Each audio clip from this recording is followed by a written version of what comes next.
بسم الله الرحمن الرحيم. أهلا بيكم في الكورة مع المعلم. طبعا يا جماعة، الزمالك بيخسر من وادي دجلة بهدف من ضربة جزاء قبل نهاية المباراة.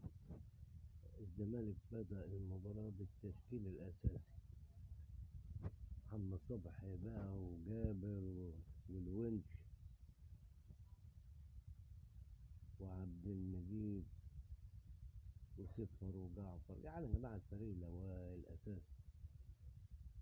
في الشوط الثاني الزمالك نزل الصفقات الجديدة بعض اللعيبة، ولكن يا جماعة أنا بقول صفقات الزمالك ملهاش لازمة. محدش يزعل من كلامي، صفقات الزمالك ملهاش لازمة، وصفقات الزمالك ضعيفة جدا، والزمالك لن يحقق بطولة دوري هذا الموسم ولن يحقق أي بطولة. هزيمة الزمالك من وادي دجلة انذار ان الزمالك خارج البطولات هذا الموسم. محدش يزعل من الزملكاويه.